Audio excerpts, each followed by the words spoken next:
አንድ በኩሽናችን ውስጥ የሚገኝ ተራ የሆነ ቅመም የልባችንን ጤንነት የሚጠብቅ የምግብ መፈጨት ሂደታችንን ወይም ደግሞ ሜታቦሊዝምን የሚያፋጥን የደም ዝውውራችንን የሚያስተካክልና የሰውነት ብግነትን ወይም ደግሞ ኢንፍላሜሽንንም ጭምር ለመቀነስም ይረዳል።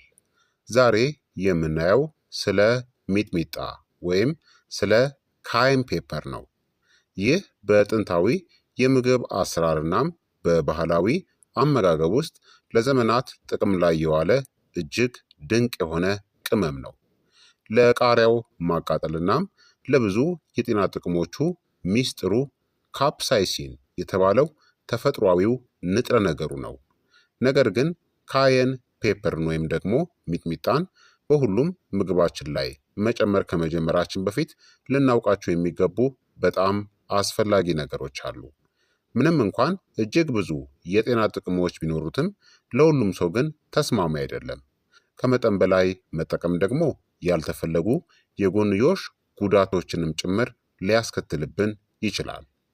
በዛሬው ቪዲዮአችን ላይ ታዲያ እጅግ አስገራሚ የካይም ፔፐር የጤና ጥቅሞችን፣ ልንጠቀምበት የምንችልባቸውን ምርጥ መንገዶችን፣ በቀን ልንወስዱ የሚገባውን መጠንንና ሙሉ በሙሉ ማስወገድ ያለባቸው ሰዎች ደግሞ ምን አይነት ሰዎች እንደሆኑ በደንብ እንመለከታለን። እስከ መጨረሻው አብራችሁ ይቆዩ። ከመጀመራችን በፊት ግን እንኳን ወደ ቻናሌ በደህና መጣችሁ እላለሁኝ። ሳይንስ የተደገፉ ቀላል የሆኑ የጤና ምክሮችን ወዳድ ከሆናችሁ ቻናሉን ሰብስክራይብ ማድረጋችሁን እንዳትዘነጉ፣ እንዲሁም ደግሞ ላይክ እና ሼር በማድረግ ጀምሩት። ለእኔ ይጠቅመኛልና ጥያቄያችሁን ደግሞ በኮመንት ላይ አስፍሩልኝ፣ በደንብ እመልስላችኋለሁ ማለት ነው። በቀጥታ ወደ ትምህርቱ እንለፍ። ካይም ፔፐር ወይም ደግሞ ሚጥሚጣ የሚዘጋጀው ከደረቁ የሚያቃጥሉ ትንንሽ ቃሪያዎች ሲሆን እነዚህንም ይዟል። ካፕሳይሲን፣ ቫይታሚን ኤ፣ ቫይታሚን ሲ፣ ቫይታሚን ኢ፣ ቫይታሚን ቢ6፣ ፖታሲየም፣ ማንጋኔዝ እና ኃይለኛ አንቲኦክሲዳንቶችን ይይዛል። አብዛኛዎቹ የጤና ጥቅሞቹ የሚመጡት በምግብ መፈጨት ወይም ደግሞ ሜታቦሊዝም፣ በህመም ስሜትናም በሰውነት ብግነት ወይም ደግሞ ኢንፍላሜሽን ላይ ባለው በጎ ተጽዕኖ ጥናት ከተደረገበት ከካፕሳይሲን ንጥረ ነገሩ ነው። እጅግ አስደናቂ 12 የካይም ፔፐር ወይም የሚጥሚጣ የጤና ጥቅሞችን እንመልከት። አንደኛ፣ የምግብ መፈጨትን ወይም ደግሞ ሜታቦሊዝምን ያፋጥናል። ካፕሳይሲን የሰውነታችንን የሙቀት ምርት በትንሹ ሊጨምር ይችላል።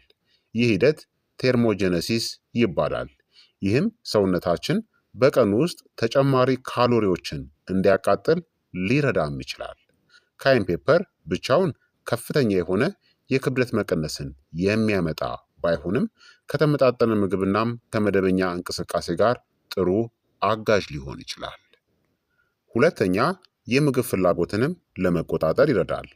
አንዳንድ ጥናቶችም እንደሚያሳዩት የሚያቃጥሉ ምግቦች ለረጅም ጊዜ የመጥገብ ስሜት እንዲሰማን ያደርጋሉ። ይህም በአንዳንድ ሰዎች ዘንድ አላስፈላጊ የምግብ ፍላጎትን በመቀነስ አጠቃላይ የካሎሪ አወሳሰድንም ሊቀንስ ይችላል። ተጽዕኖ ከሰው ወደ ሰው ቢለያይም ጤናማ የምግብ አበላል ልምድን ይደግፋል። ሶስተኛ፣ ጤናማ የደም ዝውውርንም ይደግፋል። ካፕሳይሲን የተሻለ የደም ፍሰት እንዲኖር በማድረግ የደም መተላለፊያ ቧንቧዎችን ስራ ለማሻሻልም ሊረዳ ይችላል። ጤናማ የሆነ የደም ዝውውር፣ ኦክስጅን እናም አልሚ ምግቦች በሰውነታችን ውስጥ በደንብ እንዲሰራጩም ይረዳል። ጥሩ የደም ዝውውር ለጡንቻዎች፣ ለነርቮች እናም በአጠቃላይ ለልብና የደም ቧንቧዎች ጤንነት እጅግ ወሳኝ ነው። አራተኛ፣ የልብ ጤንነትንም ይደግፋል። ምርምሮችም እንደሚያሳዩት ካፕሳይሲን በእነዚህ መንገዶች የልብ ጤንነትን ይደግፋል። ጤናማ የደም ቧንቧዎችን ስራ በማንቀሳቀስ እንደ ጤናማ የአኗኗር ዘይቤ አካል ጤናማ የኮሌስትሮል መጠን እንዲኖር በማገዝ በአንዳንድ ሰዎች ላይ መደበኛ የደም ግፊትም እንዲጠበቅ በማድረግ። አምስተኛ፣ በኃይለኛ አንቲኦክሲዳንቶችም የበለጸገ ነው። ካይን ፔፐር ወይም ደግሞ ሚጥሚጣ ህዋሳትን ወይም ሴሎቻችንን ፍሪ ራዲካልስ ከሚባሉ ጎጂ ነገሮች የሚጠብቁ አንቲኦክሲዳንቶች አሉት። አንቲኦክሲዳንቶች ደግሞ እርጅናን ለመቀነስና አጠቃላይ ጤንነትንም ለመጠበቅ ይረዳሉ።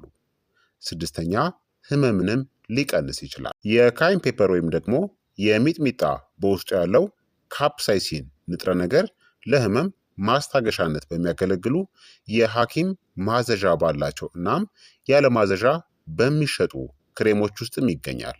የሚሰራው ወደ አእምሮ የሚሄዱ የህመም መልእክተኞች ነርቮችን እንቅስቃሴን በመቀነስ ነው።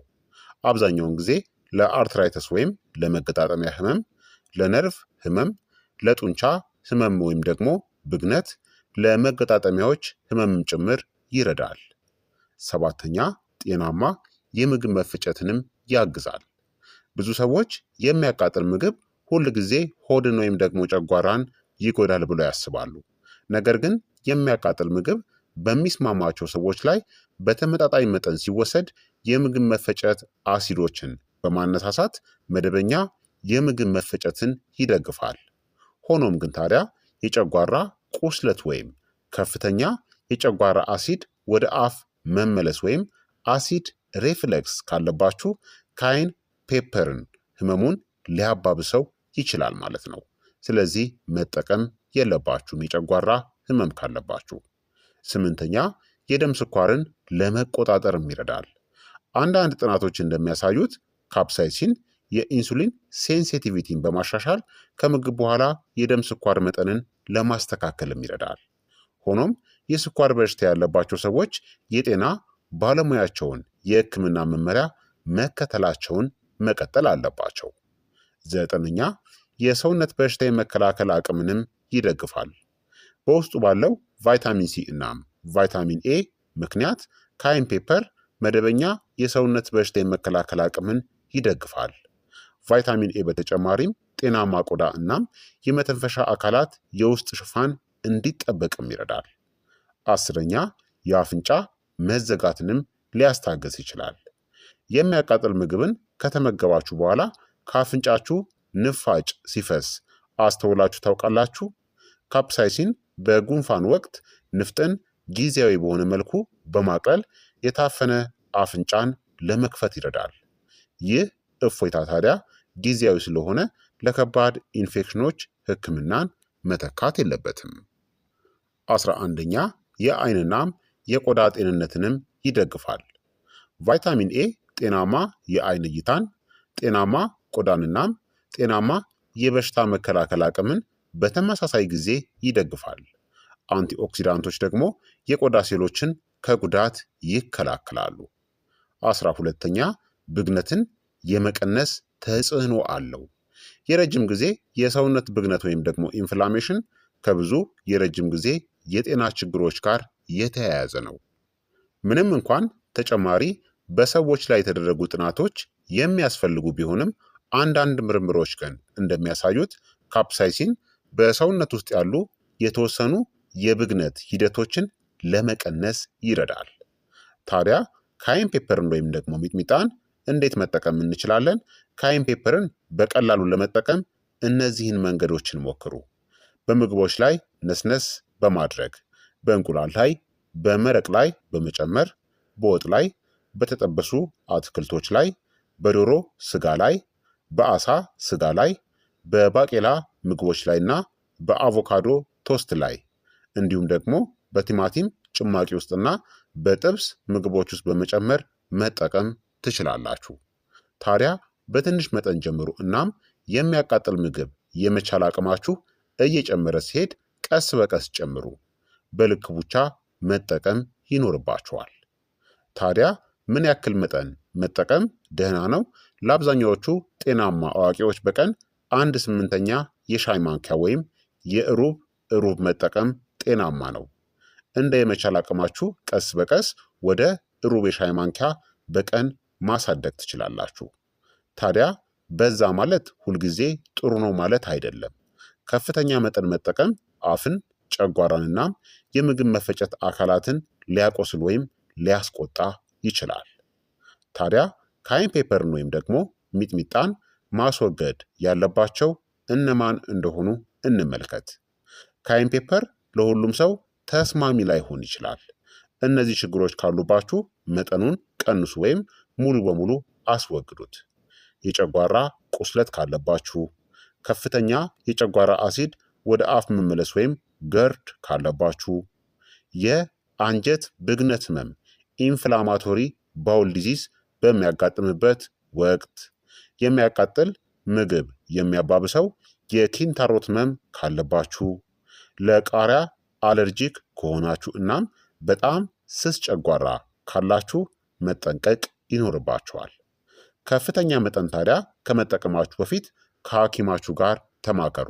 በተለይም የደም ማቅጠኛ መድኃኒቶችን የምትወስዱ ከሆነ፣ የደም ግፊት ወይም ደግሞ የስኳር መድኃኒቶችን የምትወስዱ ከሆነ፣ ነፍሰ ጡር ከሆናችሁ ወይም የምታጠቡ ከሆነ ታዲያ ሊከሰቱ የሚችሉ የጎንዮሽ ጉዳቶችን ደግሞ እንመልከት።